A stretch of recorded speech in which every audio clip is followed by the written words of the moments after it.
Well, hi, welcome back to Painting with KQ. I'm Keith, and we are working on Safe Harbor. How many of us have prayed for a safe harbor at our workplace? Anyway, what we're doing is some highlighting here. I also wanted to just mention for a second that a lot of times we're done with a painting, and you go back after a little bit and look at it and say, this needs more light. That's one thing I know. The clouds I don't want to mess with too much. If you're a beginner, one of the things I'd like to encourage you in, keep the outside darker and the focus where your focal point is. Moon could be over here, and then you want to do it that way. One of the things that I did to keep the focus here and draw the eye in is you'll notice the bright part of this picture is this, and then this is another piece of another player in that game, and of course the moon. I didn't do much more with the clouds because I did not want them taking over. But the way you can establish this as being the focal area, I put the stars brighter in here and faded them out toward the outside. Also, the clouds are darker on these blues in here, but then I have the whites in here. There's a storm on the horizon. If you don't want to make that super bright, you can use color, and that's what I did. I added a pink color in here. And now I put this kind of very light gray in for the lightning strike. And it just added interest to the whole composition. Don't want to do much more with the boat because I think that's probably bright enough. But I do want to address this. It's kind of a little city. And what we're going to do to enhance is put a little bit of detail, but I'm going to be careful not to go bright, pure titanium white. I'm happy with the rocks here. This little bit of a wave here where it's breaking, I might brighten that a little bit. But that's not, again, not the focal point. We've got this going on, so we're good drawing the eye in. So let's start over here, if you're okay with that. I'm going to start with a little, I don't know what you call that. It's just like I'll say an enhancer brush. It's very small, and we're going to use that to hit these little areas up here. And what I'm doing, I'm taking, here's my colors I'm using. And don't need much because we're detailing here. So I'm going to take white, and I'm going to mix it with just a little touch of black because I don't want it pure white. We save the pure white for something that, like the stars, something very important. I hope you can see this. I'll try to stay out of your way. So the moon's on this side, and that's where I'm brightening these enhancements. Because to me, you'd almost overlook this little castle-like structure or castle-like village.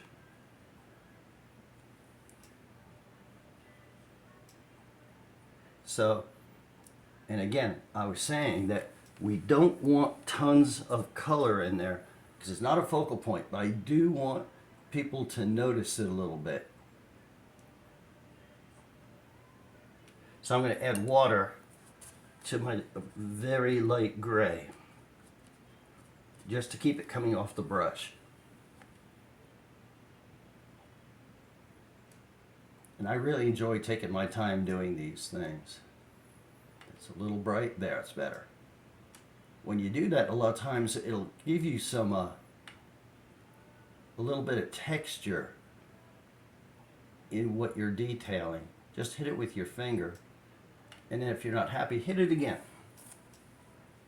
So there's the tip of the day. In these little houses, when we take artist license, would that be in the shadows? Maybe. But I'm going to take a little artist license. And what's interesting is the acrylics dry a shade and a half to 2 shades darker. While you're working, you go back and re-hit this. See how that makes it fuller. And you see how that starts to jump into the painting more. That's what we're looking for. Not to take over, but just so that you can notice it.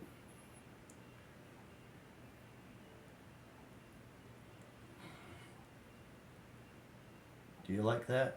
I think that's working for me. And that's That's the whole deal with painting. You do it what works for you. Uh, I don't worry about the naysayers or any of that. I'm painting what I like. I'm doing the things I like to do, and that's pretty much the deal. If I don't like it, like this was okay. I liked it. It just, see how that starts to give it dimension by doing that? Different values of that light gray. It starts to make this background jump into the painting more. That's what we're looking for. So, anything that starts to look too dark while I'm doing this highlighting, I'll go back and I'll hit it again.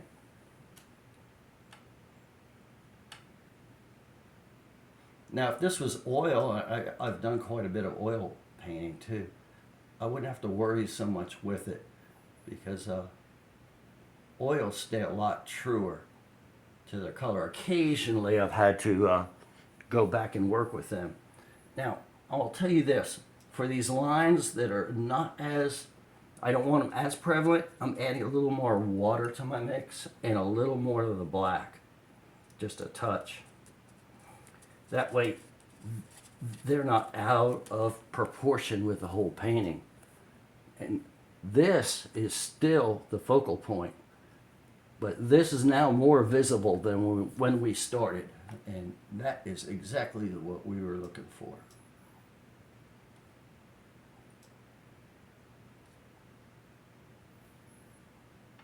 I like it when the lines break when you're doing like the side of a wall or something, because it makes it feel like there's some structure in there.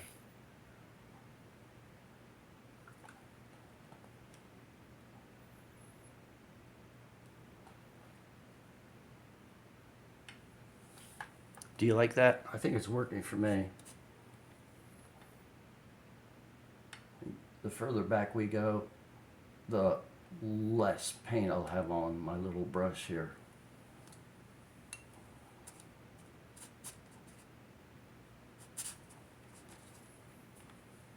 And before I put the brush on, especially if you're a beginner, before I put the brush onto the canvas, I'm wiping it off on a little shop towel. That way I can control the amount of paint that's down, and these lines don't get darker than this. It's a stone structure, and obviously it's an older one, so this doesn't have to be perfect. In fact, we prefer it's not, so you can tell it's an older city. Kind of a little mini castle, if you would. And you see how that makes it more visible without taking over the painting. So I'll come across here. I've been doing a lot of 11 by 14s because my little setup, it's harder to record the bigger paintings like this. So we're doing this. I hope that you're able to see what we're doing. We're going to take a touch of brown. I didn't lay that out. I'm sorry. I like to be prepared going in. There's our brown. So what I'm going to do is take the white and put a little brown, because what we're going to do is look at this. We don't want it as bright as, excuse me, this side, but I want to enhance this a little bit so you can tell the moon is really shining there.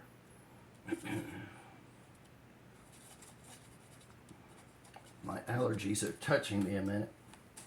Do you deal with that? I hope you don't. Honestly. Okay, so I have some white with a little bit of that brown in there. By the way, we had a show this weekend. It went very well. All right, here we go.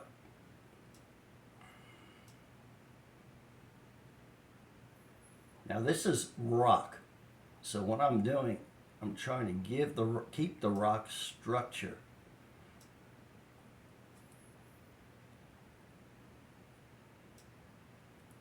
And where the moonlight would hit it is where I'm painting. Where it's not going to hit, I'm going to wait until I get to the end of the paint on the brush and then put very muted highlights in there. Now you might say, oh, Keith, that's too bright. Yeah, remember, it's going to darken 2 shades more. So when I'm highlighting in acrylic like this, generally what I'll do, I'll over highlight and let it work itself through. Now up here, I'm going to take a little artist license. Would it shine there? Maybe not, but yeah, we're painting, right? We're having fun. Glad you're here. And we'll keep having fun here. Then I change the strokes. What I don't prefer in my work is to put a thin line of light and leave it. The ambient light would come around the original highlight and illuminate the stone around it. Now my brush is almost out of paint. Now I'll come back in here a little bit so it doesn't take over all the highlights. Because again, this is not a feature, but to me it was kind of hidden. And already you can see it jumps into the painting a whole lot more. And it actually gives it dimension because that's a plane, this is a plane. The stars are up here with the moon in that plane. Then we have this plane, which we didn't hardly want visible. It's about the same as this plane here. Then in the mid foreground here, we have another plane, and then the foreground. Make sense? So that's kind of the way I look at it when I'm setting up my composition and all. And we'll do a whole series, a couple of shows on talking about your composition, how to lay it out, what to watch for, what can help in setting up a composition. Because I really enjoy that part of the work. All right, now take the paint out a little bit more to just get a little bit showing in these rocks. That makes it more dimensional. See that? Okay, what do you think? I see one spot that needs a little encouraging. So I just put paint on the brush, especially if you're, pretty new at this. I put it on there, I dabbed it off on my little rag, and now there's hardly any paint in there. That's when I come back to this very back set of rocks. Because all it's kind of doing is picking up the ambient light. There. So you see now how that has dimension. Can't do much with this. It's all in the shadows of these rocks. There's a little mist in there. That's fine. It's all good. So now what I'm going to do is take a little Prussian blue, very little, just a tiny dab, and white.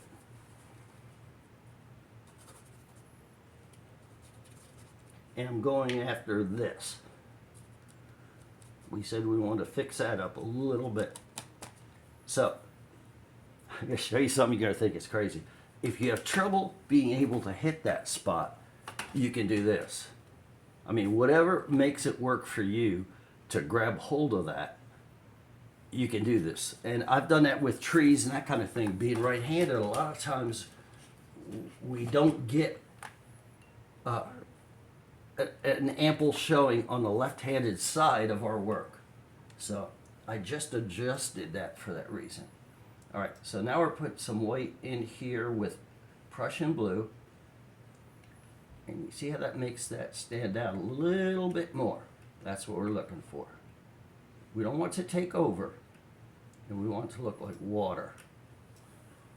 Bob Ross would say, think like water. He drummed that into our heads, didn't he? I still watch his shows because I love his attitude. Positivity. All right, so we're going to brighten this up a little bit too. Doesn't that work for you? I mean, it looks more like water, the way water would actually work. It was just a little bit muted to me until we touched it up. And then we give it some freedom to act like water. We're not going to go crazy. So, anyway, I think we're about highlighted to where we want it to be. You can see this now, where before you really couldn't. There is something I want to do while we're here. To add dimension and interest to this, I'm going to take some straight black. Pretty much. I'm going to thin that down just a touch. Take this detailing brush.